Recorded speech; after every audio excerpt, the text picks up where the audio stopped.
प्रिय विद्यार्थियों, आज की कालांश में आप सभी लोगों का हार्दिक स्वागत है। आज हम बीए पार्ट थर्ड के हमारे कवि अज्ञे के बारे में पढ़ेंगे। कवि अज्ञे का जो हमारी रचनाएं हैं पाठ्य पुस्तक में संकलित, जैसे कि बावरा अहेरी, सांप और दीप अकेला। इसके साथ साथ एक कविता और उन्होंने थी भीतर दाता जागा। ये 4 कविताओं का संकलन हमारी पाठ्य पुस्तक में किया गया है।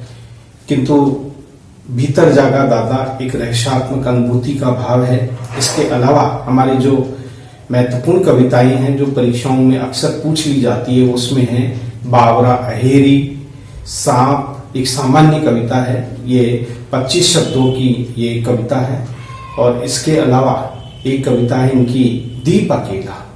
इन कविताओं के बारे में मैं ये बताना चाहूंगा कि कवि ने एक नए भाव सौंदर्य को हमारे सामने रखा है, क्योंकि कवि अज्ञे प्रयोगवादी कवि होने के कारण उनकी कविताओं में जो भाव सौंदर्य है वो भी अपने आप में अनूठा या नवीनता से युक्त है। इसलिए कवि अज्ञे ने अपनी कविता बावरा अहेरी में प्रकृति के मनमोहक और आकर्षक रूप को बड़े ही सदैव शब्दों में, अपने प्रयोगात्मक शब्दों में और वैज्ञानिक शैली के आधार पर उस काव्य की रचना की है। क्योंकि उनकी जो बौद्धिकता है, सोच है, वो बौद्धिक शब्दों से युक्त है। इसलिए कविता में भी बौद्धिकता का प्रयोग इसमें किया गया है। बावरा अहेरी यानी कि यहाँ जो अहेरी है वो सूर्य है।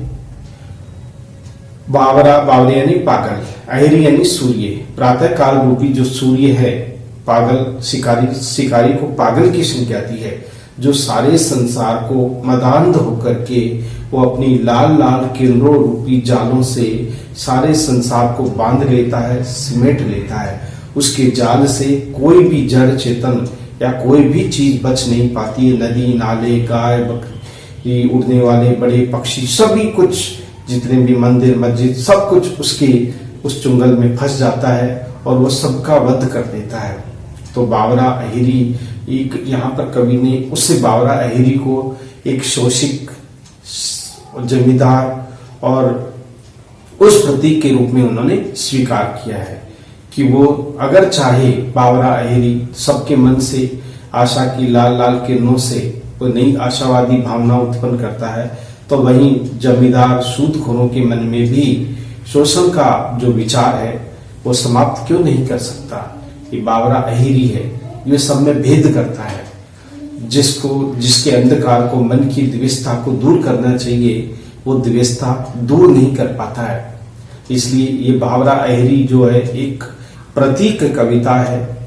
और इस कविता के अंतर्गत कवि ने विभिन्न प्रकार के हमारे क्रियाकलापों का चित्रण किया है। बड़ी बड़ी चिमनियों का वर्णन किया है, बड़ी कचरा ढोने वाली गाड़ियों का वर्णन किया है, जंगल से लौटती आई हुई गायों की धूल से उड़ी हुई धूल का वर्णन किया है, मोटर गाड़ियों से निकलने वाली तेज धुओं का वर्णन किया है। तो ये नवीनता लिए हुए हैं। ऐसा वर्णन प्रकृति का अन्य कवियों में, पिछले कवियों में देखने को नहीं मिलता। अगर हम बात करें सांप कविता की, दूसरी इनकी कविता है सांप।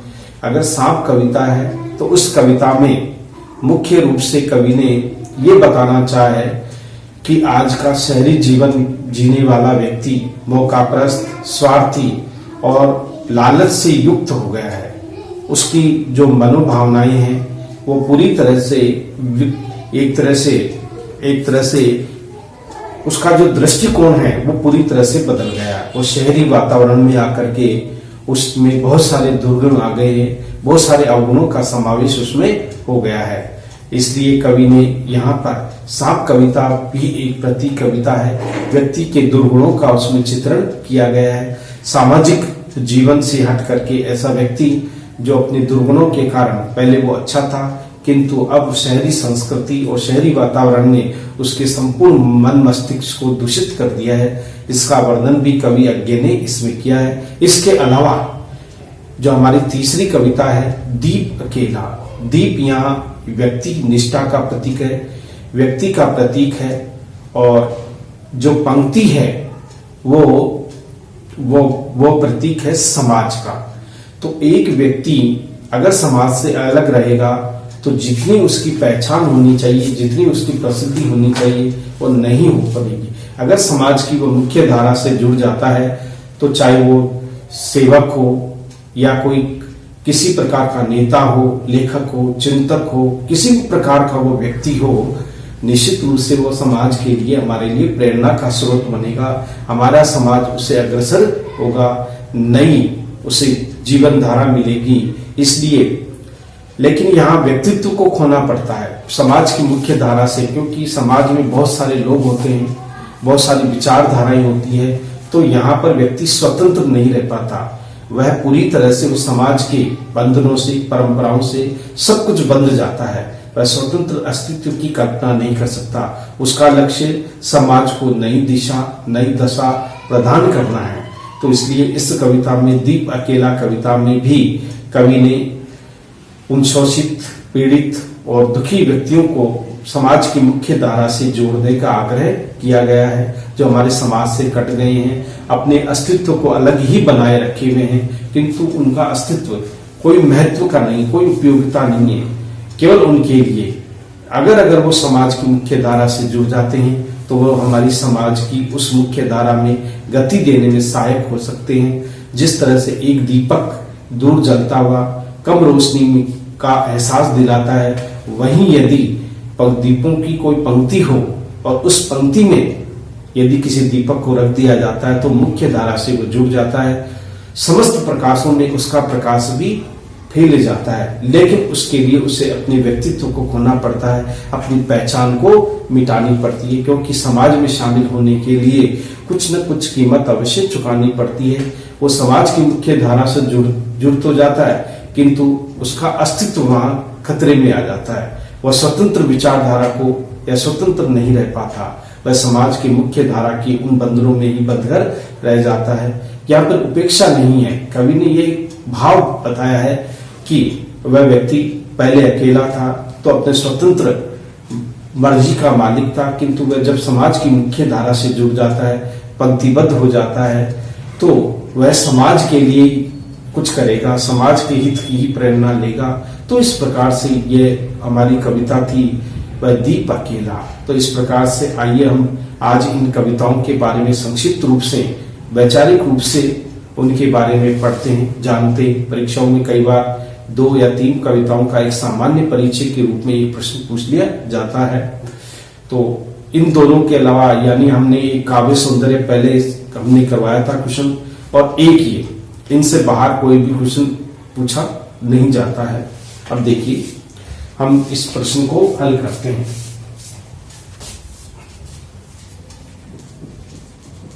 हिंदी साहित्य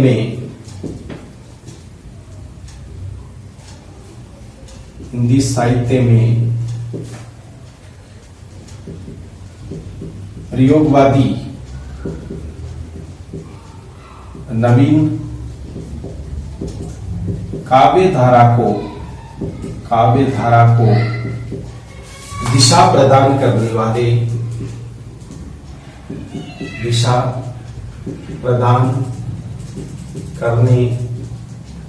वाले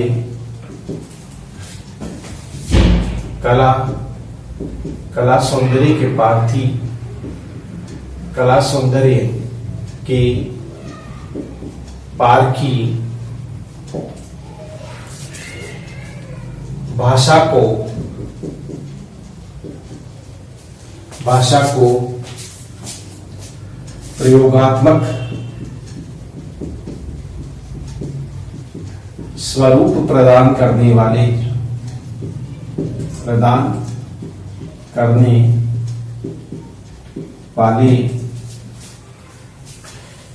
कल्पना के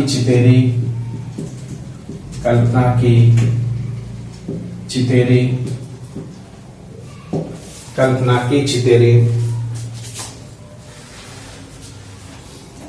नवीन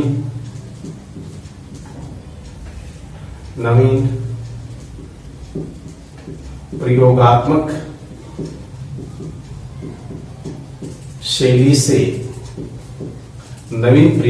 शैली काव्य का सृजन करने वाले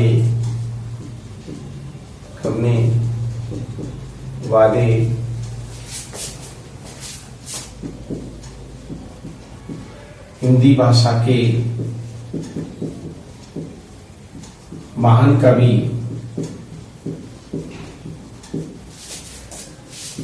सच्चिदानंद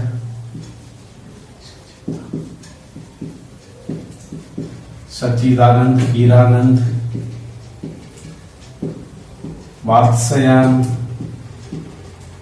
वात्स्यायन अज्ञे है। इनका पूरा नाम है, ये ऐसे अज्ञे पुकारते हैं, अज्ञे है ये हम कह सकते हैं। ये हम आरंभ में कह सकते हैं इसके लिए, तो अज्ञे है। अज्ञे ने प्रयोगात्मक रूप से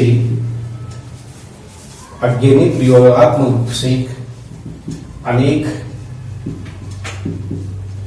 काव्य रचनाओं का प्रयोगात्मक रूप से अनेक काव्य रचनाओं का संकलन किया है।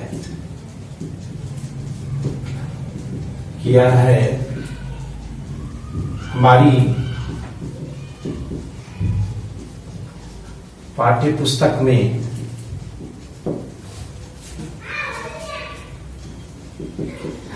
बावरा अहेरी साप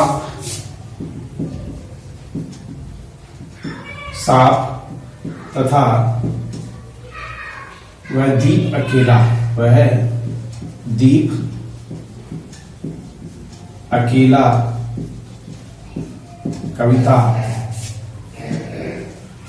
कविता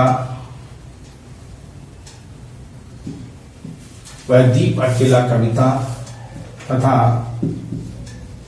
भीतर जागा दाता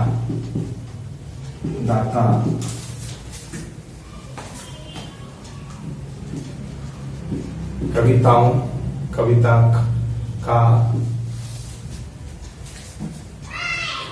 अज्ञे ने प्रयोगात्मक रूप से अनेक काव्य रचनाओं का संकलन किया है। हमारी पाठ्य पुस्तक में बावरा अहेरी, सांप व दीप अकेला कविता तथा भीतर जागा दाता कविता का संकलन किया है। हम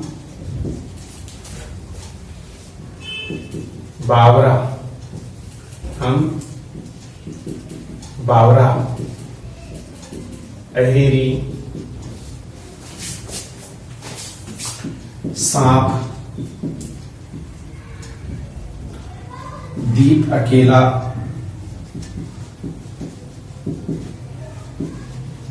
कविताओं का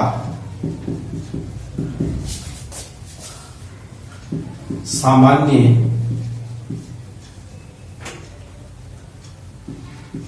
परिचय एवं विशेषताओं का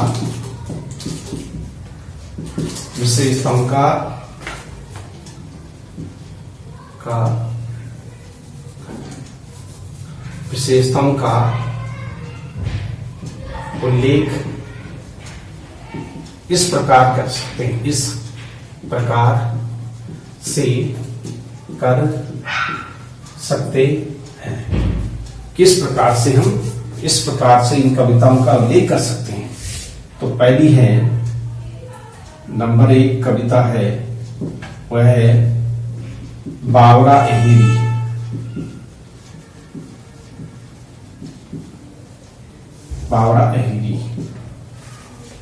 यानी इसकी विषय वस्तु के संदर्भ में सामान्य परिचय। आज्ञे की कविता बावरा अहेरी प्रयोगात्मक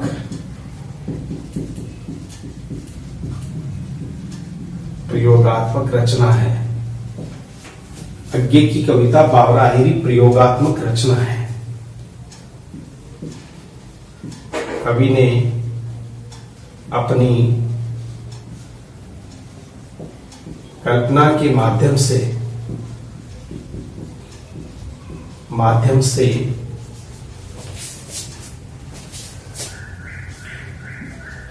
प्रातः काल के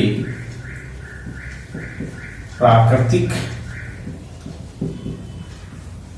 सौंदर्य का,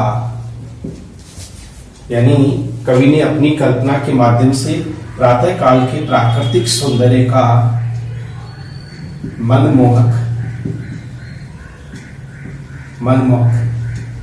चित्रण प्रस्तुत किया है।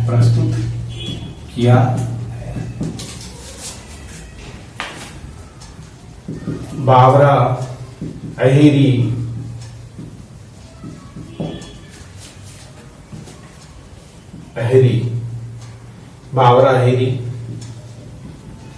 सूर्य का प्रतीक है। बावरा अहेरी सूर्य का प्रतीक है। बावरा अहेरी तथा उसकी लाल लाल किरणें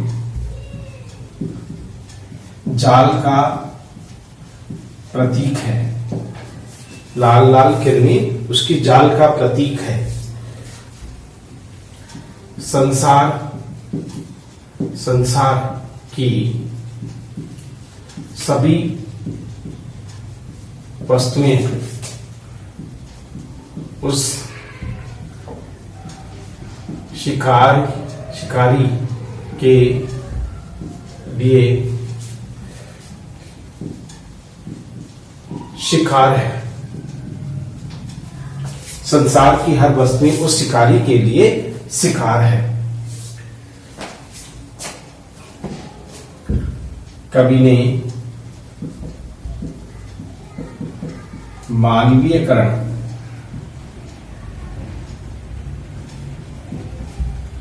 मानवीकरण अलंकार का प्रयोग कर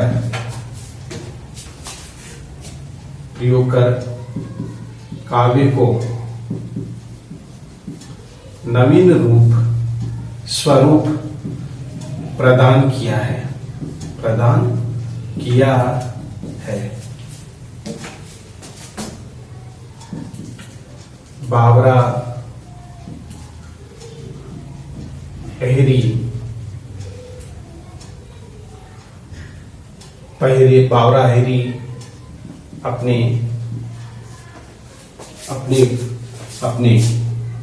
अपने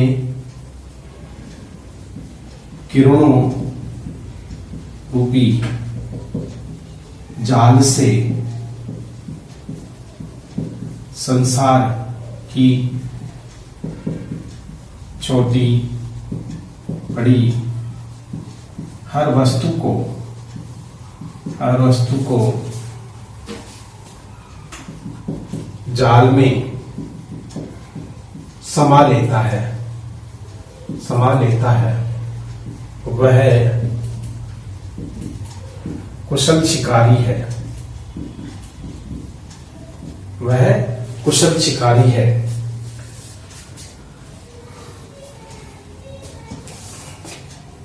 वह कुशल शिकारी है। बावरा अहेरी के जाल में डोल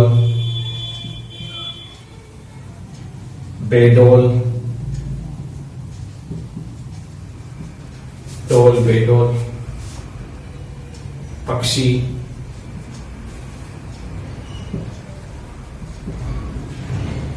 चिमनियां फैक्ट्री चिमनियां फैक्ट्री मंदिर कलश, त्रिशूल, त्रिशूल, छोटी छोटी चिड़िया, छोटी छोटी चिड़िया, छोटी छोटी चिड़िया, मोटरों का धुआं, मोटरों का धुआं, मोटरों का धुआं, गायों के पैरों से उड़ी धूल, गायों के पैरों से उड़ी धूल,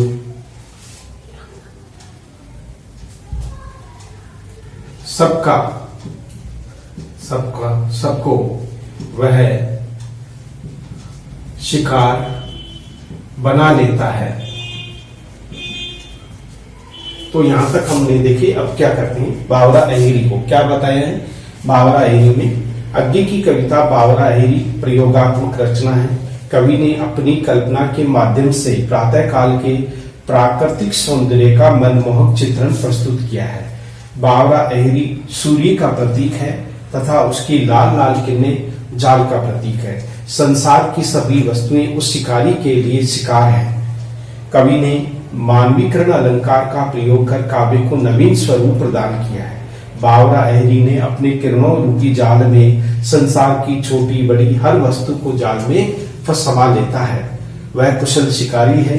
बावरा अहेरी के जाल में डोल, बेडोल, पक्षी, चिमनियां, फैक्ट्री, मंदिर, कलश, त्रिशूल, छोटी छोटी चिड़िया, मोटरों का धुआं, गायों की उड़ने वाली उड़ी धूल, सबको वह शिकार बना लेता है।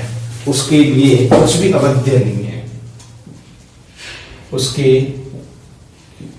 लिए कुछ भी अवध्य नहीं है। यानी जिसका वो वध नहीं कर सकता, उसके लिए कुछ भी अवध्य नहीं है।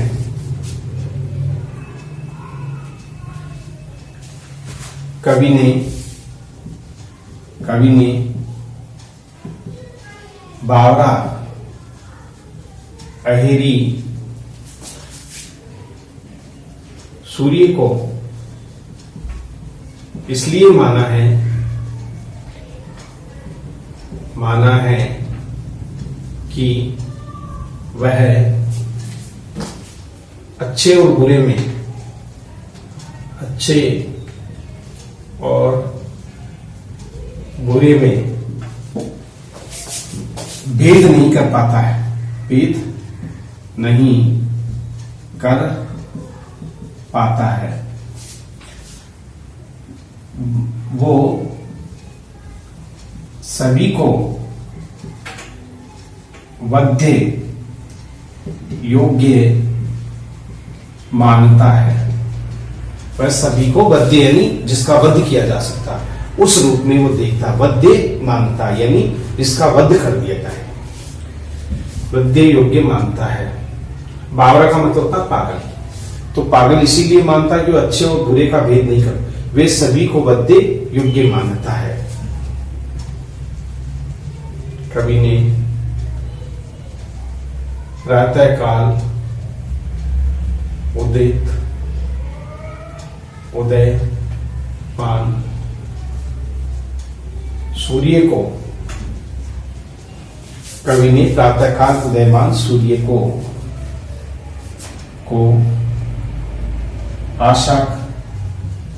आशा का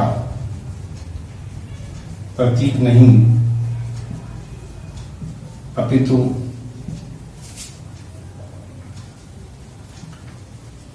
स्वार्थी एवं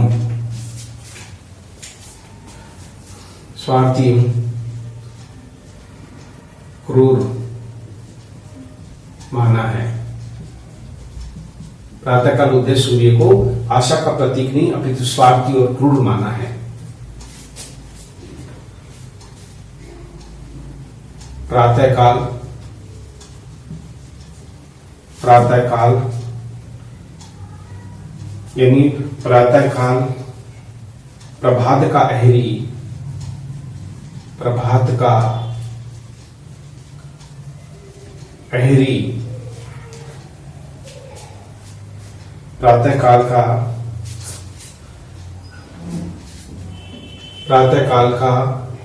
का अहेरी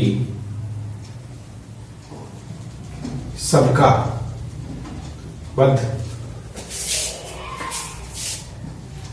करता है। प्रातःकाल प्रभात का अहेरी सबका वध करता है। उससे कोई बच नहीं पाता है, उससे कोई नहीं बच पाता है। यहां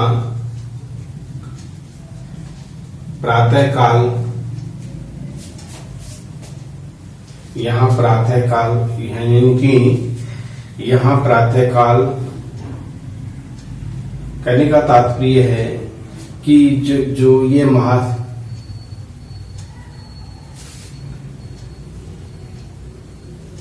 अहेरी, प्रातःकाल अहेरी जमींदार,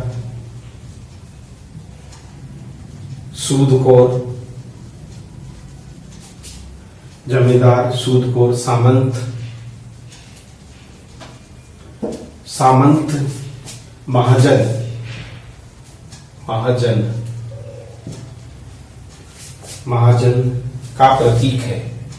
महाजन का प्रतीक है, ये हम कह सकते हैं।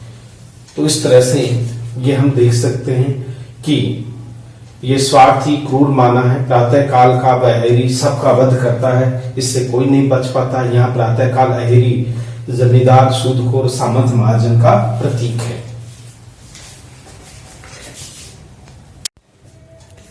तो इस प्रकार यहाँ प्रातःकाल रूपी यानी जो प्रातःकाल रूपी अहेरी ये सूर्य, वो जमींदार, सूदखोर और सामंत, महाजन का प्रतीक है, जो सबका शोषण करता है, वो किसी को ही नहीं बख्शता। अब हम शेष इसको लिखते हैं।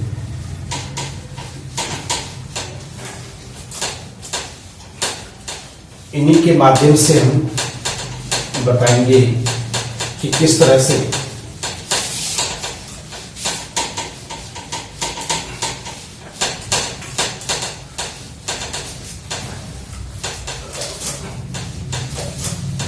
ये सुंदर कल्पना की है अज्ञे ने। शिकारी यानी बावरा अहेरी, वैसे तो प्रातःकाल का सबने प्राकृतिक सौंदर्य का चित्रण किया, लेकिन अज्ञे ने यहाँ प्रयोगात्मक रूप में उसका चित्रण किया है। तो वो सबको देखिए महाजन आदि है,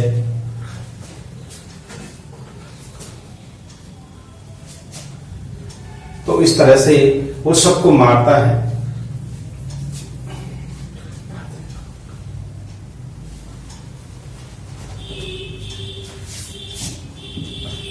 प्रातःकाल का बावरा अहेरी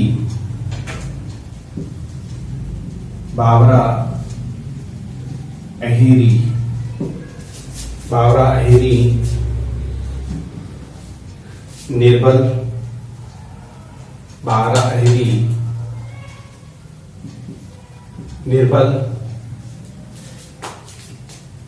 बावरा अहेरी निर्बल, शोषित वर्ग के शोषण को समाप्त करने का भाव प्रातःकाल का बावरा अहेरी निर्बल शोषित वर्ग के शोषण को समाप्त करने का भाव क्यों नहीं फैलाता, क्यों नहीं फैलाता है। वह शोषक यानी शोषण करने। सर्वहारा वह शोषक सर्वहारा वर्ग की आंखों की द्वेष भावना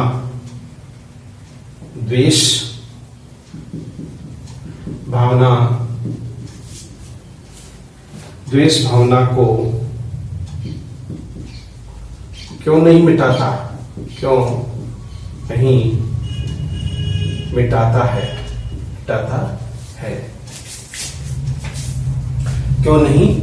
है। अज्ञे ने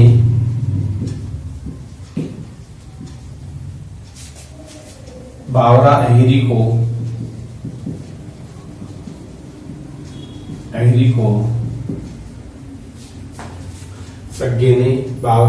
को केवल शिकारी मानते हुए बावरा अहिरी को केवल शिकारी मानते हुए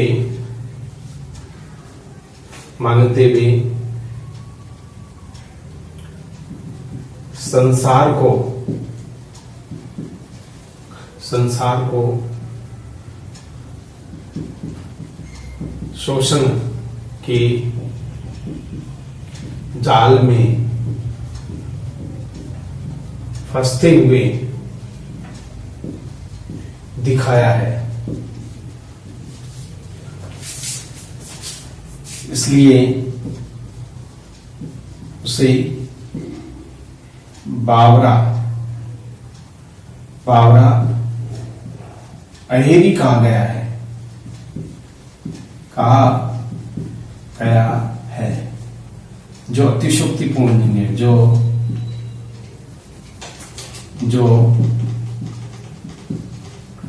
अतिशयोक्तिपूर्ण नहीं है। यह कविता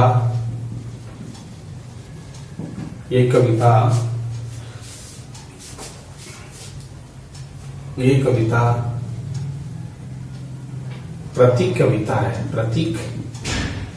कविता है, यानी सूर्य का प्रतीक है वो। ये कविता प्रतीक कविता है। उदाहरण देखिए इसका।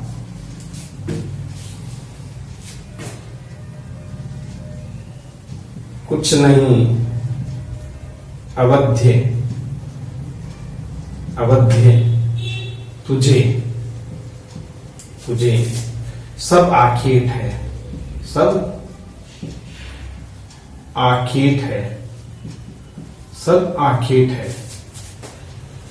एक बस मेरे मन विवर का मतलब होता है बिल होता है।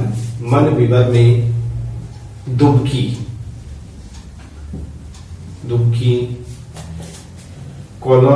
कलुष को यानी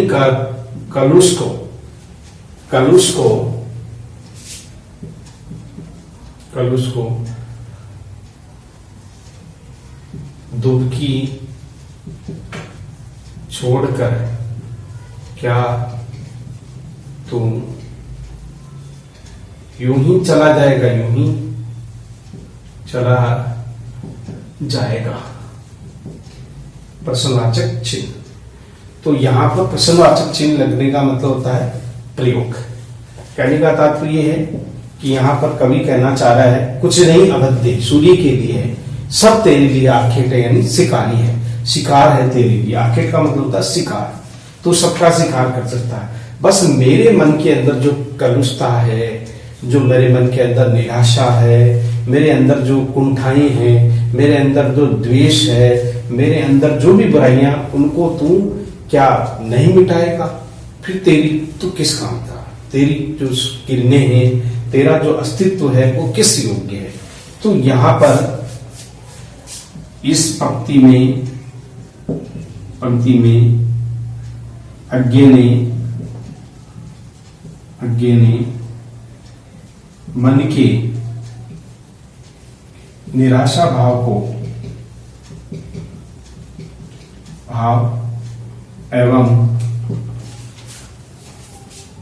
निराशा भाव एवं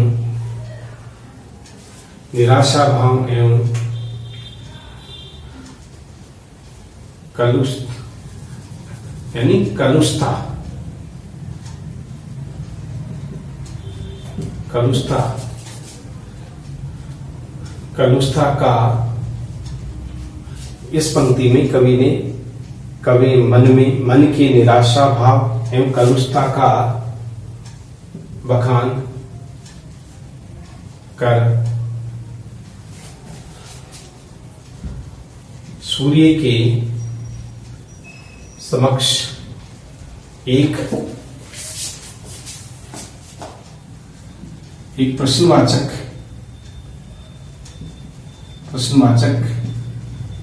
चिन्ह खड़ा कर दिया है। यानी कि ये प्रश्नवाचक चिन्ह है कि बिना कुछ स्वीकार किए हुए, तो बिना कुछ बोले, बिना कुछ लिए, हे सूर्य तो क्या चुपचाप ही चला जाएगा। तो यहाँ पर बावरा अहेरी का ये एक सामान्य परिचय था, जिसमें नदी, नाले, तालाब, बड़े पेड़ों, फैक्ट्रियां, क्या नाम है, सूर्य की, यानी सब कुछ उस जाल में समा जाता है। बस इसी का ही वर्णन किया गया। यानी कहने का मतलब ये एक अद्भुत कल्पना है। वैसे पूर्व कवियों में इस तरह का कल्पना नहीं मिलता, क्योंकि यह कवि ने अपने प्रायोगिक बुद्धि का और बौद्धिकता का प्रयोग इसमें किया है। तो इस प्रकार से ये बावरा अहेरी हमारी जो कविता है, इसके बारे में हमने पढ़ा कि किस तरह से वे ये है। तो प्रातः काल का बावरा अहेरी निर्बल शोषित वर्ग के शोषण को समाप्त करने का भाव क्यों नहीं फैला था? वह शोषक सर्वहारा वर्ग की आंखों की द्वेष भावनाओं को क्यों नहीं मिटाता? प्रश्नवाचक चिन्ह ही मिटाता है। अज्ञे ने बावरा अहेरी को केवल शिकारी मानते हुए संसार के शोषण जाल में फंसते हुए दिखाया गया है। इसलिए बावरा अहेरी कहा गया है, जो अतिशोक्तिपूर्ण नहीं है। ये कविता प्रतीक कविता है। प्रतीक यानी सूर्य को एक माना है शिकारी के रूप में, इसलिए यह हमारा उदाहरण है। कुछ भी अवध्य नहीं तुझे सब आखेट है, बस एक मेरे मन विवर में दुबक कलोश को दुबकी छोड़कर क्या तुम यूं ही चला जाएगा? तो इस तरह से ये मन की निराशा भाव और कलुषता को इसमें दिखाया गया है। यही कविता का संपूर्ण सार है। भाव है कि शोषण का नहीं, बल्कि उन्हें सूर्य को आशा की किरण फैलानी चाहिए और जीवन का नया एक तारतम्य स्थापित करने का प्रयास करना चाहिए। ये एक सामान्य कविता का सार है। अब हमारी दो कविताएं रह गई। एक तो छोटी सी कविता है 25 शब्दों की सांप कविता, और एक है हमारी कविता जिसका नाम है दीप अकेला। तो इसके बारे में हम अगली कालांश में पढ़ेंगे।